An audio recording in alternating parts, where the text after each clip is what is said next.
అందరికీ నమస్కారం. ప్రముఖ స్వాతంత్ర సమరయోధుడు, కవి, రచయిత, తత్వవేత్త మరియు రాజకీయ నాయకుడు వీర సావర్కర్ మహారాష్ట్ర భాగూర్లో మే 23, 1883లో జన్మించారు. ఈ యోధుడు బ్రిటిష్ పాలనకు వ్యతిరేకంగా విప్లవాత్మక ఉద్యమాల్లో చురుగ్గా పాల్గొని అభినవ భారత్ అనే విప్లవ సంఘం స్థాపించారు.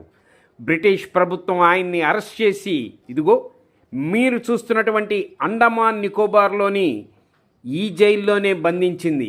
దీన్ని సెల్యులర్ జైలు అంటారు, కాలాపాని అని కూడా అంటారు. ఎంతోమంది యోధుల్ని, స్వతంత్ర సమర యోధులందరినీ కూడా ఇక్కడ ఉంచి చిత్రహింసలు చేశారు. ఇప్పుడు సావర్కర్ గారిని ఉంచినటువంటి గదిని మనం చూడబోతున్నాం.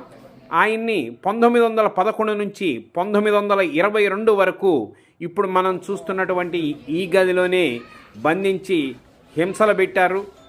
ఎంతోమంది దేశం కోసం తమ ప్రాణాలను తృణప్రాయంగా అర్పించారు. ఇక్కడ తమ జీవితాలను భరతమాత కోసం అర్పించినటువంటి ఎన్నో వేల మంది వీరుల్ని మనం ఇక్కడే కోల్పోయాం.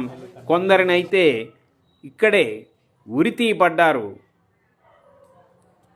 ఆ విషయాలు తలుచుకుంటుంటేనే తరుక్కుపోతుంది హృదయం. సమరయోధులందరినీ కూడా, స్వాతంత్ర సంగ్రామంలో పాల్గొన్న వారిని ఎక్కువ భాగం ఇక్కడే ఆ మహనీయుడు ఉన్నటువంటి ఆ గదిని ఒక్కసారి చూసి స్మరించుకున్నా కూడా మనసు ఆనందంగా ఉంటుంది. స్వతంత్ర సమరయోధులందరినీ ఇక్కడే బంధించారంటే మీరు పొరపాటున గాంధీ, నెహ్రూ గారిని కూడా ఇక్కడే బంధించారు అనుకోబాకండి. వారికి ప్రత్యేకమైన గెస్ట్ హౌస్లు ఏర్పాటు చేయబడ్డాయి. వారు ప్రత్యేకం, తకిమా వాళ్ళు వేరు.